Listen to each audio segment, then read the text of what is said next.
دعاؤں کے لیے کبھی شرمانا نہیں، تکلف نہیں کرنا کہ یہ کیا بولے گا، یہ کیا بولے گا۔ وہ نماز قبول نہیں کہ جو نماز پڑھنے کے بعد اپنے ہاتھوں کو نہ بلند کرے، نہ دعا نہ مانگے۔ صرف نماز پڑھ کے اٹھ جانا نہیں ہے، نماز کے بعد دعا مانگنا لازم ہے۔ قبولیت نماز دعا ہے، دعا بندگی کی معراج ہے۔ جتنا دعا مانگو گے you will get close to Allah and معصومین۔ دعا ایک رشتہ ہے جو ہمارا اور اللہ کے درمیان رہتا ہے، ورنہ ہماری حقیقت کیا ہے؟ وہ خالق کائنات ہے، وہ رب العالمین ہے، وہ رب المشرقین والمغربین ہے۔ ہمیں حقیر چیز، کاؤنٹلیس چیز، لیکن جب دعا مانگتے ہو تو تمہاری آواز کو وہ سنتا ہے۔ یہ کتنی بڑی بات ہے کہ ہماری آواز اور اللہ سنے، یہ دعا کا ہے۔ دعا سے ایک رشتہ بن جاتا۔ اگر دعا نہیں ہوتی تو ہمارا اور اللہ کا یا ہمارا اور معصومین کا کوئی رشتہ نہیں رہتا۔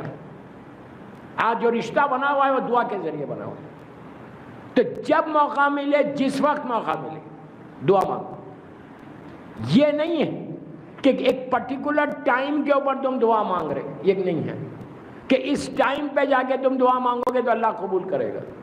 یہ دنیا والوں کا طریقہ کہ جب دنیا والوں کے ساتھ تم اپنی حاجت کو لے کے جاتے ہو، سگا بھائی ہے لکھنؤ میں، مثال دے رہا، بہت رئیس ہے، پیسے والا ہے، اور تم نہیں ہو، تم پریشان ہو گئے، تم اپنے بھائی کے پاس 1 دن 2 دن 3 دن 4 دن جاؤ گے، وہ مدد کرے گا۔ لیکن ایک سٹیج ایسا آئے گا کہ وہ بولے گا تم نے پریکٹس بنا لی، جاؤ کام کرو، سگا بھائی بھی نہیں دے گا۔ اور جو پیسے والے لوگ ہوتے ہیں ان کا مزاج الگ ہوتا، ان کا لہجہ الگ ہوتا۔ جب بھی دعا کرو کہ اللہ پیسہ دے تو ماں ختیجہ کی طرح دے، وہ ایثار کا جذبہ آنا، صرف پیسہ لینا نہیں۔ یہ مت دعا کرو کہ مجھے ملینر بنا دو، ملینر بناؤ تو پھر توفیق بھی دے اللہ، یہ دعا ضرور کرو، ورنہ وہ ملین کا حساب دینا پڑے گا بیٹھ کے۔ تو تم اگر کسی سگے بھائی کو رات میں 12 بجے لکھنؤ میں فون کر سکتے پیسے والے کو؟ نہیں کر سکتے، وہ اٹھائے گا ہی نہیں آپ کا فون، وہ بولے گا یہ وقت ہے بات کرنے کا۔ کیا آدھی رات کو تم بول سکتے کہ آمین یہ پرابلم ہیلپ می؟ کوئی مدد نہیں کرے گا۔ یہ فرق ہے دنیا والوں میں اور اس میں۔ وہ کہتا ہے کہ رات کے اندھیرے میں مانگو، دن کے اجالے میں مانگو، آدھی رات کو مانگو، دن میں مانگو، 24/7 تمہاری زبان پہ دعا رہے، مانگتے جاؤ، تم کو اللہ عطا کرتا جاتا۔ صرف مانگنے سے عطا ہوتی ہے، یاد رکھو، اور نہیں مانگو گے تو غرور و تکبر تمہارے پاس آ جائے گا۔ اور اس غرور و تکبر کو توڑنے کے لیے ہمارے پاس مسٹ ہے، واجب ہے، اللہ کی بارگاہ میں جا کے دعا مانگو۔ اور ایک بات دونوں، دعا سے دل کو سکون بھی ملتا ہے۔ میں کیا بول رہا ہوں آپ سے؟ پیس چاہتے ہو نا لائف میں تو دعا مانگو، اتنا پیس آتا ہے، اتنا سکون مل جاتا ہے کہ تم تصور بھی نہیں کر سکتے۔ کوئی ایسی، پلیز جملے سنو، کوئی ایسی چیز نہیں ہے کہ جو امپاسبل ہے۔ ہم سمجھ رہے ہیں امپاسبل ہے، اس کے لیے تو کوئی چیز امپاسبل نہیں، ناممکن اس کے لیے نہیں ہے، کوئی چیز ناممکن نہیں ہے۔ دعا کے ذریعے ہر ناممکن کو ممکن کر سکتے، تم ہر امپاسبل کو پاسبل کر سکتے اگر دعا تمہاری ہے۔ جتنا مانگتے جاؤ گے اتنا اللہ عطا کرتا جائے گا۔ وہ تو اتنا کریم ہے، بغیر مانگے دیتا ہے۔ اس نے فرعون کو بھی دیا، موسیٰ کو بھی دیا، وہ سب کو دیتا ہے۔ وہ یہ نہیں کہتا کہ تم مجھے مانو گے تو میں دوں گا، کہتا ہے کہ یہ میرا بندہ ہے اسی لیے میں اسے دے رہا ہوں۔ کافر اور مشرکین کو بھی روٹی دیتا ہے، روٹی کسی کی بند نہیں کرتا۔ آپ سوچو، روٹی ہم بند کرتے، ہم لوگوں کا رزق بند کر دیتے، لیکن وہ کبھی نہیں کرتا، وہ ہمیشہ عطا کرتا ہے۔ جتنا مانگ سکتے اس کی بارگاہ میں معصومین کا واسطہ دے کے مانگتے جاؤ۔ اور بار بار تمہارے ذہن میں رہنا ایاک نعبد و ایاک نستعین، تیری عبادت کرتا ہوں اور تجھ سے دعا مانگتا ہوں۔ میں بار بار وہ یہ بات کو کلیئر کر رہا کہ معصومین کے وسیلے سے مانگو، ڈائریکٹ نہیں مانگنا، کبھی نہیں مانگنا، اس لیے کہ تم واسطہ دو گے تو اللہ کو اس کے اس واسطہ سب سے زیادہ پسند ہے۔ یہ واسطہ ان کا ہے جن کو اللہ نے وسیلہ بنایا، بندے نہیں بنائے، جس کو اللہ نے وسیلہ بنایا یہ ان کا واسطہ۔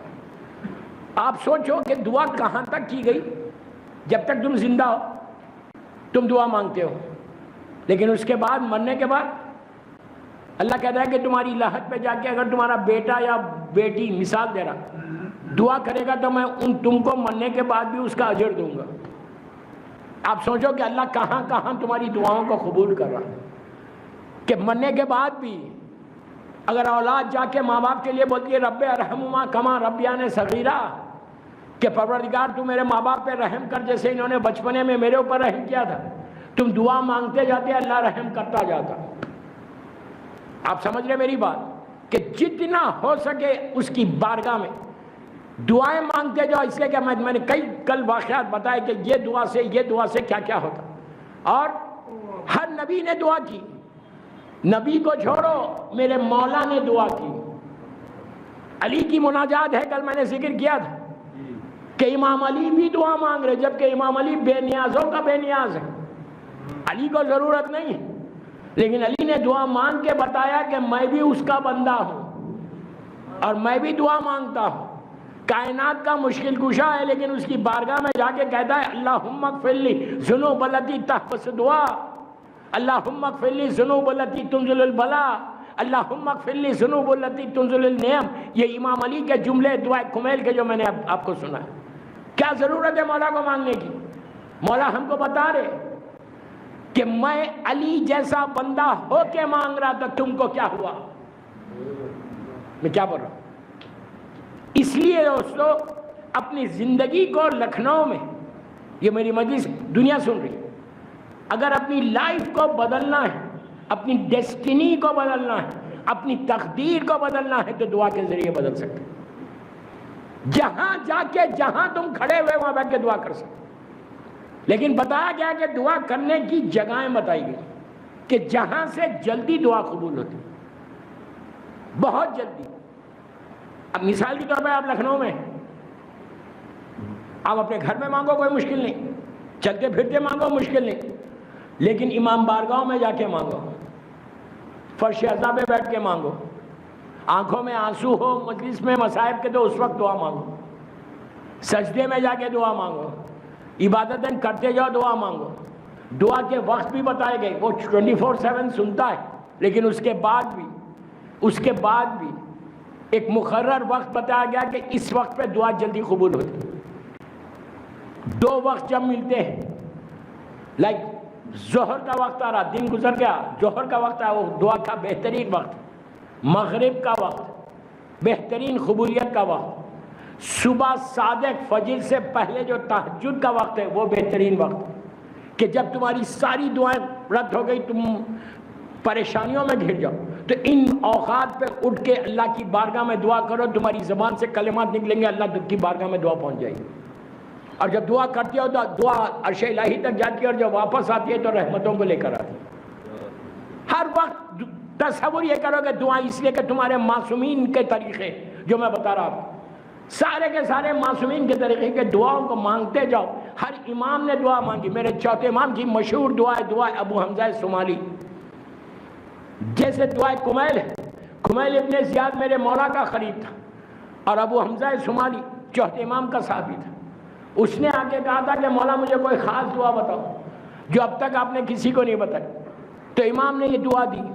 یہ عجیب کرم ہے اہل بیت کا کہ جب بھی کوئی عطا کرتے تو اس کا نام بھی اس کو دے دیتے۔ کیا بول رہا ہوں؟ اب بولے آپ 10 منٹ سے خاموش بیٹھے ہوئے تھے۔ ایاک نعبد و ایاک نستعین، تیری عبادت کرتا ہوں، تجھ سے ہی دعا مانگتا ہوں۔ دعاؤں میں میرے اوپر پریشر ہے کہ یہ دعا بتاؤ، وہ دعا بتاؤ، لڑکی کے رشتے کے لیے دعا بتاؤ، ایام اعزاء ختم ہو گئے، اولاد کے لیے بتاؤ، رزق کے لیے بتاؤ، پریشانیوں سے بچنے کے لیے بتاؤ، بیماری کی صحت کے لیے بتاؤ. 1000 دعائیں ہمارے پاس کہ کیسے دعا مانگنے سے تم ان پرابلم سے باہر نکل سکتے. جن کلمات سے میں نے مجلس کا آغاز کیا، ایاک نعبد و ایاک نستعین، اسی کی نماز پڑھ لو. وہ مشہور نماز جو مسجد جمکران میں، مسجد سہلا میں اور وہ سرداب مقدس میں پڑھی جاتی ہے، سامرے میں. اللہ ان ساری مقامات کو ہم کو زیارت نصیب کرے انشاءاللہ. اس میں یہ آپ لکھنؤ میں پڑھیں، اپنے گھر میں پڑھیں. رزق کے لیے اس سے بہتر کوئی نماز نہیں. اگر کسی کی جاب نہیں یا بزنس ڈاؤن ہے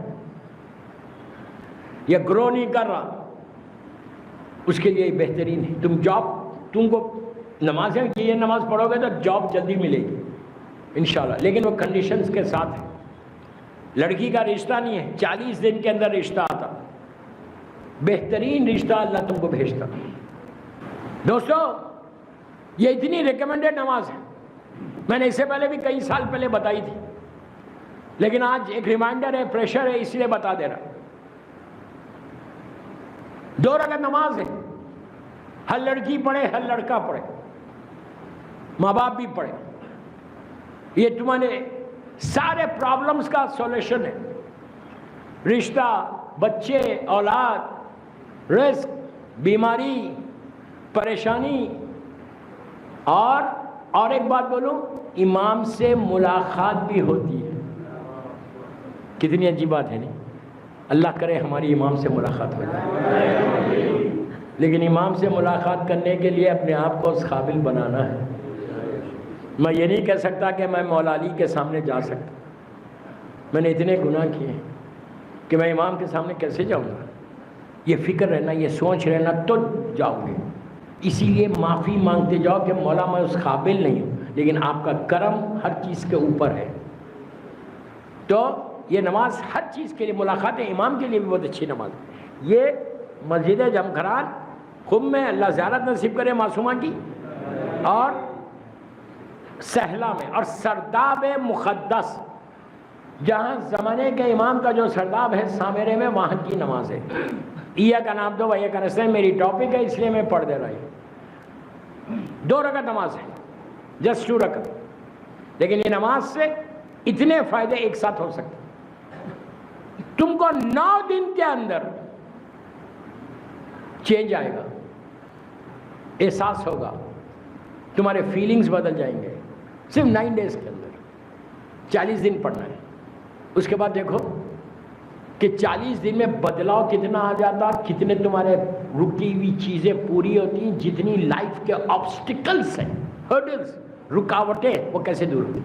اس لیے کہ ساری رکاوٹیں کتنی بھی بڑی رہو، امام چاہے تو ایک لمحے میں دور ہو جائے. امام چاہے تو یہ دیوار میں سے تم کو رزق دے. قادر مطلق کا مظہر ہے امام. اللہ قادر مطلق ہے، اس کا مظہر ہے. تو ویری سمپل نیت کرو کہ میں 2 رکعت نماز پڑھتا ہوں. زمانے کے امام سے حاجت کی قربتاً اللہ، بس یہ نیت کرو. حاجت کی نماز ہے. الحمد کا سورہ شروع کیا، بسم اللہ الرحمن الرحیم، الحمدللہ رب العالمین الرحمن الرحیم مالک یوم الدین. ایاک نعبد و ایاک نستعین پہ جب پہنچو تو ہاتھ میں تسبیح لے لو، 100 مرتبہ پڑھو، 100 ٹائمز. ایاک نعبد و ایاک نستعین، تیری عبادت کرتا ہوں تو سے دعا مانگتا ہوں، تیری عبادت کرتا ہوں تو سے دعا مانگتا ہوں. 100 مرتبہ کمپلیٹ ہونے کے بعد پھر اہدنا الصراط المستقیم بول کے الحمد کا سورہ ختم کرو. اس کے بعد ہم الحمد پڑھ کے 1 مرتبہ سورہ خلق پڑھتے ہیں. اس میں 7 مرتبہ پڑھنا ہے، 7 ٹائمز. 7 ٹائمز سورہ خلق پڑھو. رکوع میں جاؤ، سبحان ربی العظیم و بحمدہ، ہم 1 مرتبہ بولتے، 3 مرتبہ بولتے، آپ 7 مرتبہ بولتے. سبحان ربی العظیم و بحمدہ، سبحان ربی العظیم، 7 ٹائم. صلوات پڑھو، پھر کھڑے ہو جاؤ، سب اللہ علیہ وسلم. سجدے میں جا کے دونوں سجدوں میں سبحان ربی الاعلیٰ و بحمدہ 7 مرتبہ، 7 ٹائمز پڑھنا. دوسری رکعت بالکل ایسی ہے، میں بہت سمپل طریقے سے بتا رہا ہوں. قنوت پڑھو بالکل جیسے پہلی رکعت پڑھی ویسی دوسری رکعت. نماز ختم ہو جائے، مظلوم بی بی کی تسبیح پڑھو. تسبیح پڑھنے کے بعد اب سنو، یہ اللہ کے رسول سے روایت ہے کہ اگر کوئی سجدے میں جا کے 3 مرتبہ آپ نے اللہ اکبر کیا، پھر سجدے میں جاؤ، فوراً شکر ادا کرو، شکر ادا کر کے ایک صلوات پڑھ کے 7 ٹائمز بولو، 7 مرتبہ بے حق بسم اللہ الرحمن الرحیم، نہیں 7 مرتبہ بولنا ہے یا ارحم الراحمین، یا ارحم الراحمین۔ یا قرآن میں کتنی مرتبہ بولا ہے اللہ کہ میں رحمان اور رحیم، میں رحم کرنے والا، یا ارحم الراحمین، یا ارحم الراحمین، یا ارحم الراحمین، 7 مرتبہ بولتا۔ اس کے بعد معصوم بولتے کہ اللہ فرشتوں کو بولتا کہ پوچھو میرے بندے سے چاہتا کیا ہے۔ وہ پوچھ رہا چاہتا کیا ہے میرا بندہ، اب مانگو دعا۔ ٹاپک یہ ہے نا، عبادت اور اس کی دعا، مانگو دعا، جتنی چاہے دعا مانگو۔ دعا کے لیے ریسٹرکشن نہیں ہے کہ تم 10 منٹ مانگو، 20 منٹ مانگو، اتنی مانگو، اتنی نہیں مانگو، اس کے خزانے میں کمی نہیں ہے۔ تم مانگتے مانگتے تم تھک جاؤ گے، وہ دیتے ہوئے نہیں تھکے گا۔ مظلوم بیوی کی تسبیح ضرور پڑھنا، وہ دعا کی قبولیت کے لیے ہے۔ تسبیح پڑھنے کے بعد ہاتھوں کو اٹھا کے دعا مانگو۔ میں ممبر سے بول رہا، ڈپٹی عظیم میں بول رہا، تم دیکھنا کتنی جلدی تمہاری دعائیں قبول ہوتی ہیں۔ کہیں رشتہ نہیں ہے تو رشتہ آ جائے گا، لیکن وہی پرابلم یہ ہے کہ رشتہ آیا تو چیک کرو کہ کیسا ہے۔ اپنے کنڈیشنز مت لگاؤ، اسلام کے کنڈیشنز لگاؤ۔ میں نے بہت بند الفاظ میں بولا، لڑکی یہ نہ بولے کہ مجھے سمارٹ چاہیے، کلین شیف چاہیے، پونی والا لڑکا چاہیے۔ میں کیا بول رہا دوستو، مجھے کوئی پونی نظر نہیں آیا، میں بتا رہا آپ کو۔ جیل لگے ہوئے بال چاہیے، یہ کنڈیشن لڑکیاں نہیں رکھیں۔ یہ رکھیں کہ کتنا عبادت کرتا ہے، واجبات پہ عمل کرتا ہے، تخلید کرتا ہے یا نہیں۔ میں آہستہ بولا، تخلید کرتا ہے، مولا حسین سے محبت کرتا ہے، یہ کنڈیشن رکھو۔ سیم چیز لڑکا رکھے،